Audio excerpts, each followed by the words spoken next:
সংবাদের শুরুতে কয়েকটি গুরুত্বপূর্ণ সংবাদ শিরোনাম। ইরানকে পরমাণু অস্ত্রের অধিকারী হওয়া থেকে ঠেকিয়ে রাখতে আমরা সবকিছু করব। লেবাননে যেদিন থেকে ইসরায়েলের যুদ্ধবিরতি কার্যকর হবে তার পরের দিন থেকে তারা ইরানের দিকে মনোযোগ দেবেন। এদিকে পাল্টা হুঁশিয়ারি ইরানের, নিষেধাজ্ঞা পাললে পরমাণু অস্ত্র বানাবে ইরান।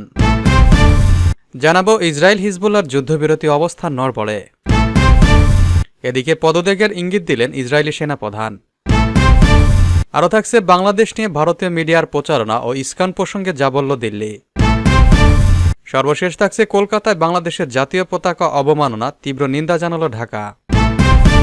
ইরান তার ইউরেনিয়াম সমৃদ্ধকরণ কেন্দ্রগুলোতে আরও ৬,০০০-এর বেশি সেন্ট্রিফিউজ স্থাপনের পরিকল্পনা করছে।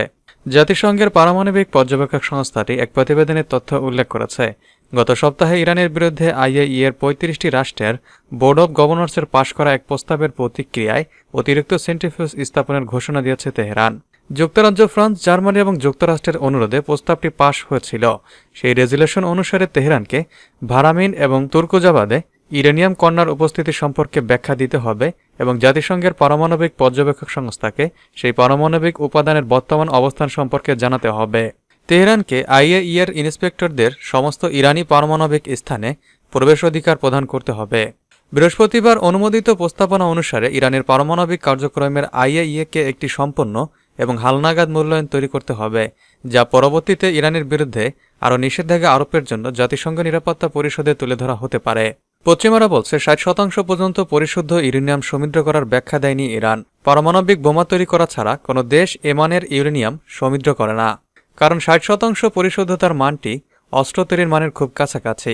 অস্ত্র তৈরির জন্য সাধারণত ৯০% পরিশুদ্ধতা প্রয়োজন হয়।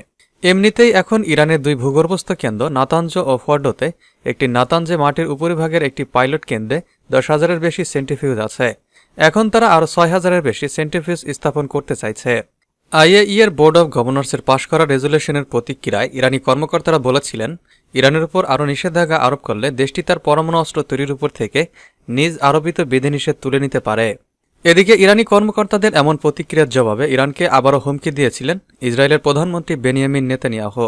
নেতানিয়াহু বলেন, ইরানকে পরমাণু অস্ত্রের অধিকারী হওয়া থেকে ঠেকিয়ে রাখতে আমরা সবকিছু করব।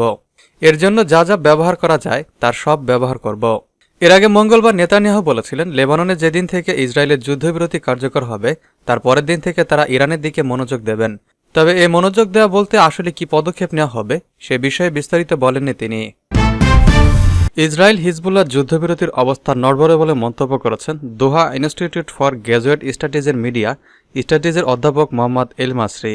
তিনি আল জাজিরাকে বলেন, যুদ্ধবিরতির আজ ৩য় দিন, কিন্তু এত তাড়াতাড়ি একে অপরকে যুদ্ধবিরতি লঙ্ঘনের জন্য দায়ী করতে শুরু করেছে। তবে ইসরায়েল এবং হিজবুল্লাহ উভয়ের শক্তিশালী উপলক্ষ থাকার কারণে তা বজায় থাকতে পারে। তিনি আরও বলেন, ইসরায়েলের যুদ্ধবিরতি লঙ্ঘন করার এবং তারপরে হিজবুল্লাহ বা হামাস উভয় পক্ষকে দোষারোপ করার একটি দীর্ঘ ইতিহাস রয়েছে। আমরা ইতিমধ্যে সেটি দেখা শুরু করছি। এটি এখন উদ্বেগের কারণ। তিনি উল্লেখ করেন যে যুদ্ধবিরতি অক্ষুণ্ণ রেখে উভয় পক্ষকেই অনেক কিছু লাভ করার আছে, তবে ইসরায়েল যুদ্ধবিরতি থেকে আরও বেশি লাভ হয়েছে। তারা এখন বিনা বাধায় গাজা আক্রমণ চালিয়ে যেতে এবং তাদের বাসিন্দাদের উত্তরে বাড়িয়ে ফিরিয়ে নিতে সক্ষম হবে। শেষ পর্যন্ত এই উপলক্ষগুলো ইসরায়েলকে চুক্তিটি সম্মান করার জন্য উদ্বুদ্ধ করা যথেষ্ট হবে কিনা তা এখনই বলা খুব কঠিন, কারণ ৬০ দিনের যুদ্ধবিরতির আমরা এখন ৩য় দিনে আছি। পদত্যাগের ইঙ্গিত দিলেন ইসরায়েলি সেনাপ্রধান। গত বছরের ৭ অক্টোবরের হামলার বিষয়ে তদন্ত শেষে পদত্যাগ করতে পারেন ইসরায়েলি সেনাপ্রধান হাজি হালেভি। শুক্রবার সেনা কর্মকর্তাদের সাথে এক বৈঠকে এমন ইঙ্গিত দেন তিনি। সেনাপ্রধান হালেভি বলেন, গত বছরের ৭ অক্টোবরের হামলার বিষয়ে সামরিক বাহিনীর তদন্ত শেষ হলে আমার ব্যক্তিগত বিষয়ে সিদ্ধান্ত নেব আমি। আমার পরে আমার পরের কমান্ডাররা দায়িত্ব পালন করবেন।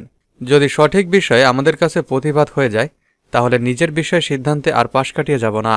তবে এ সময় কোনো কর্মকর্তাকে তাকে বোঝাতে চেষ্টা করেছেন যে ৭ অক্টোবরে নিজের ব্যর্থতার দায় নিয়ে এমন সিদ্ধান্ত নেওয়াটা তার জন্য সমুচিত হবে না। এদিকে চলতি সপ্তাহে ২ জন কমান্ডার নিয়োগ দিতে চেয়েছিলেন হালেভি, কিন্তু তাদের নিয়োগ আটকে দেন প্রতিরক্ষামন্ত্রী ইসরায়েল কাজ। তিনি বলেন, গত ৭ অক্টোবরের বিষয়ে তদন্ত শেষ না হওয়া পর্যন্ত ওই ২ জনকে নিয়োগ দেওয়া যাবে না। তবে তাদের বাইরেও প্রায় ৪০ জনের নিয়োগ অনুমোদন করেছেন তিনি। তবে ওই ২ কর্মকর্তার নিয়োগ বাস্তবায়নের বেশি জোর দিচ্ছেন সেনাপ্রধান। তিনি শুক্রবার কমান্ডারদের কাছে পাঠানো এক চিঠিতে বলেন, অফিসার নিয়োগ তার অধিকার রয়েছে। তিনি আরও বলেন, গত ৭ অক্টোবর প্রতিরক্ষা ব্যর্থতার কারণে তাদের নিয়োগ প্রক্রিয়া নিয়ে সমালোচনা শোনা যাচ্ছে। তবে এটি মনে রাখতে হবে যে অফিসারদের নিয়োগ কোনো বিশেষ অধিকার নয়, বরং একটি কমান্ড বা অপারেশনাল দায়িত্ব। চিফ অফ স্টাফ হিসেবে আমি সেই ব্যক্তি যে দায়িত্বের জটিলতা নিরূপণ করে, সেনাদের যুদ্ধক্ষেত্রে পাঠায়, আইডিএফ যাতে জয়লাভ করে, নিরাপত্তা প্রদান করে এবং তার মিশনগুলো পূরণ করে তা নিশ্চিত করা আমারই দায়িত্ব। যেমন পরবর্তী ভূমিকার জন্য অফিসার নিয়োগ ও তাদের কমান্ডিং আমার দায়িত্ব। বাংলাদেশ নিয়ে ভারতীয় মিডিয়ায় প্রচারণা ও ইস্কন প্রসঙ্গে যা বলল দিল্লি। বাংলাদেশে হিন্দুদের শত শত মন্দির ও প্রতিমা ভাঙচুর এবং নির্যাতনের খবর নিয়ে ভারতীয় মিডিয়ায় যেভাবে প্রচারণা চালানো হচ্ছে তা নিয়ে নিজেদের অবস্থান পরিষ্কার করেছেন ভারতের পররাষ্ট্র মন্ত্রণালয়ের মুখপাত্র রণধীর জয়সওয়াল। শুক্রবার মন্ত্রণালয়ে নিয়মিত ব্রিফিংয়ে কথা বলতে এসে এ সংক্রান্ত প্রশ্নের মুখোমুখি হন তিনি।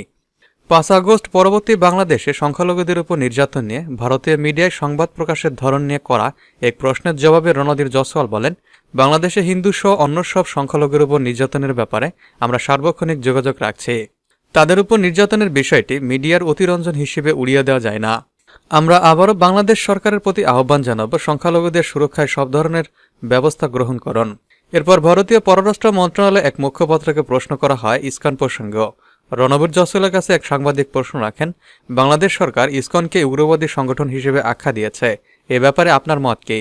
জবাবে তিনি বলেন, ইসকন বৈশ্বিকভাবে প্রখ্যাত সংগঠন হিসেবে স্বীকৃত, তাদের সামাজিক ক্ষেত্রে অবদানের ভালো রেকর্ড রয়েছে। আমরা বাংলাদেশ সরকারকে আবারও বলবো সংখ্যালঘুদের নিরাপত্তা নিশ্চিত করুন। এছাড়া বিতর্কিত হিন্দু পণ্ডিত চিন্ময় কৃষ্ণ দাস প্রসঙ্গে রণবীর জয়সওয়াল বলেন, আমরা চিন্ময় দাসের গ্রেপ্তার নিয়ে একটি বিবৃতি দিয়েছি। আশা করি তার বিরুদ্ধে যে আইনি প্রক্রিয়া চলছে সেটি স্বচ্ছ এবং ন্যায়ের বিচারে ভিত্তিতে হবে এবং তাদের যে আইনি অধিকার রয়েছে সেটি পুরোপুরিভাবে পাবে। কলকাতায় বাংলাদেশের জাতীয় পতাকা অবমাননা, তীব্র নিন্দা জানালো ঢাকা। ভারতের পশ্চিমবঙ্গের রাজধানী কলকাতায় বাংলাদেশের জাতীয় পতাকার অবমাননা ও প্রধান উপদেষ্টা অধ্যাপক মোহাম্মদ ইউনূসের কুশপুত্তলিকা পোড়ানোর ঘৃণ্য কর্মকাণ্ডের তীব্র নিন্দা জানিয়েছে বাংলাদেশ সরকার। ইউএনবি জানিয়েছে, কলকাতায় বাংলাদেশ উপ হাইকমিশনের বাইরে উগ্রবাদী বিক্ষোভে গভীর উদ্বেগ প্রকাশ করে ভবিষ্যতে এ ধরনের ঘটনার পুনরাবৃত্তি রোধে প্রয়োজনীয় ব্যবস্থা নিতে ভারত সরকারের প্রতি আহ্বান জানিয়েছেন অন্তর্বর্তী সরকার। বাংলাদেশ সরকার যে কোনো ধরনের সহিংস কার্যকলাপের নিন্দা জানিয়েছে এবং ভারতকে কলকাতায় বাংলাদেশের উপ হাইকমিশন এবং ভারতে বাংলাদেশের অন্যান্য কূটনীতিক মিশনের পাশাপাশি এর কূটনীতিক এবং অকূটনীতিক কর্মকর্তাদের সুরক্ষা নিশ্চিত করতে দিল্লির প্রতি আহ্বান জানিয়েছে। কলকাতায় বাংলাদেশ উপ হাইকমিশনের সামনে বঙ্গীয় হিন্দু জাগরণ নামের কলকাতা একটি হিন্দু সংগঠনের আয়োজনে সহিংস বিক্ষোভে গভীর উদ্বেগ প্রকাশ করে বাংলাদেশের পররাষ্ট্র মন্ত্রণালয় এক বিবৃতিতে বলছে, বিক্ষোভকারীদের একটি বড় দল সমাবেশ ও বিক্ষোভ সহিংস হয়ে ওঠে। বিক্ষোভকারীরা পুলিশের ব্যারিকেড ভেঙে বাংলাদেশ উপ হাইকমিশনের সীমানায় পৌঁছে যায়। তারা বাংলাদেশের জাতীয় পতাকায় আগুন ধরিয়ে দেয় এবং বাংলাদেশ সরকারের প্রধান উপদেষ্টার কুশপুত্তলিকা দাহ্য করে। যদিও এই মুহূর্তে পরিস্থিতি নিয়ন্ত্রণে রয়েছে বলে মনে করা হচ্ছে, তবে উপ হাইকমিশনের সকল সদস্য নিরাপত্তাহীনতার আশঙ্কায় রয়েছেন।